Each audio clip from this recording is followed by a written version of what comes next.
ফ্যাসিবাদী আমল থেকেই ওসমান হাদি লিখতেন ফ্যাসিবাদের বিরুদ্ধে। তখন তার ফেসবুক আইডির নাম ছিল সীমান্ত শরীফ, অর্থাৎ তিনি এই ছদ্মনামেই লেখালেখি করতেন, কবিতা লিখতেন এই নামেই, এবং তার বইটি এই নামেই প্রকাশিত হয়েছিল। এবং আমরা সেই নামটাকেই বাঁচিয়ে রাখার জন্য আমরা এবারের সংস্করণের নাম পরিবর্তন না করে সেই সীমান্ত শরীফ নামটাই রেখে দিয়েছি। ইনকিলাব মঞ্চকে মানুষ প্রচুর ভালোবাসে। এই ভালোবাসা শুধু ইনকিলাব মঞ্চের প্রতি না, তারা আসলে শহীদ ওসমান হাদি এবং ইনকিলাব মঞ্চের মধ্যেই বাংলাদেশের প্রতিচ্ছবি খুঁজে পান। ফলে দেখতে পাচ্ছি যে মেলার অন্যান্য যে কোনো স্টলে থেকে সবসময় আমাদের স্টলের সামনে সরগরম থাকে মানুষের ভিড়ে। এবারে বইমেলায় রমজান মাসে হওয়ায় এমনিতেই পাঠকের ভিড় কম, কিন্তু কখনই আমাদের স্টলের সামনে খালি থাকে না।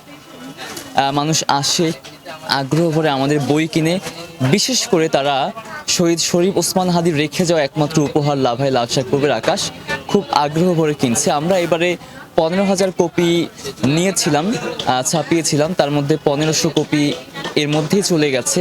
পাশাপাশি অনলাইন বুকশপগুলোতে আমাদের আরও 2-3 হাজার কপি দিতে হবে আজকেই।